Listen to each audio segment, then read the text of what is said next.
Okay, when you're using Google Sites as your school's e-portfolio template, the first thing you'll need to do as a school is to decide on the template that you're going to use to share with the pupils.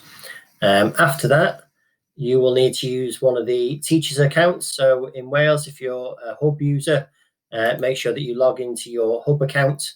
A member of staff, it can be your digital lead, can then go into their My Drive, not into the shared drives, because this will need to be shared with the pupils.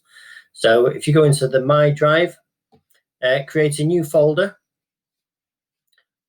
for your digital profiles.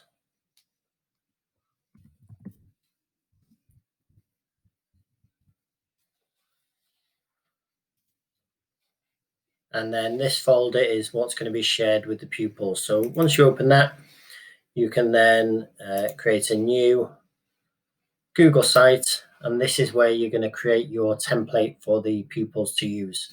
So when it opens, it can be the name of your school,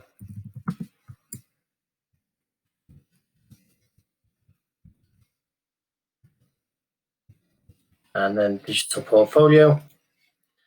And at the top, you're going to need to have the pupils enter their names. So this is what they're going to see the entire time that they are working. So this will be the template that you give them. In my school, we use this as the one-page profile that pupils have. So in order to create it, we use the template, so the layouts here on the right-hand side.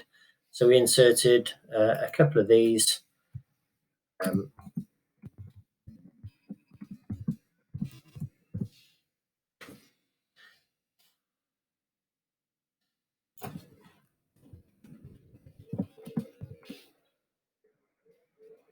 So that the pupils could add pictures and a little bit of text about them, so that you can, so they've got some meaning to them.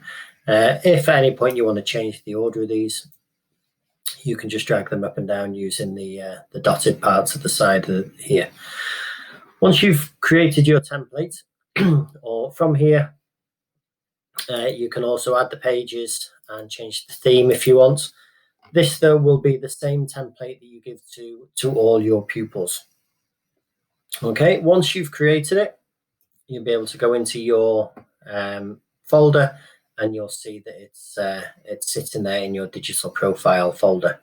Now, one of the things that you'll have to do is, if you right-click on the folder that you've created and get a shareable link, what you need to do is change the settings so that anybody in Hub can access it, and they can access it as a viewer. This means that when you share it with the pupils, they won't be able to edit your copy.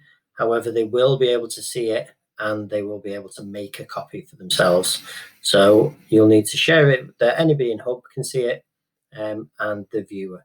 So if you're outside of Wales, if you're using your school network, you can share that. But this is the important part, the viewer. Okay, so once we've done that, we can share it. We can go back in, it's still open at the top here. So we've got our home page. The next part will be to add the pages that we're going to need, and we can decide how we're going to do it. So it could be that we're using terms.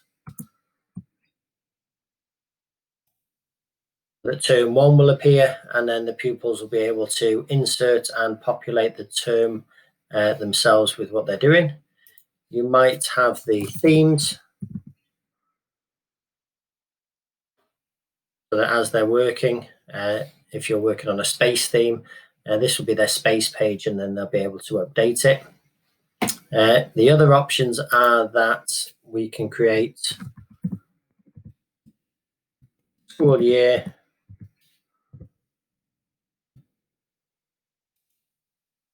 and then from this page then we'll be able to add sub pages. So it could be term 1 there,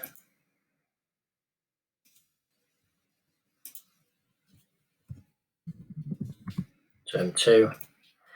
Again, What we're also able to do is from here, we can duplicate that page. And instead of it being the copy of, we can get this ready for the pupils. So the following year, the page is already there for them. The other thing that we're able to do is clicking on the three dots. We can also hide this from navigation so that at the top, the page will only show up once they make it live to the audience that they have. And again, you can decide entirely what these are. It could be the areas of learning experience that you use. But again, because we'd want the pupils to be able to populate these throughout the year, the school year, and having the terms is the way that we've done it, so that they can go in and put their work on it as they go. Okay.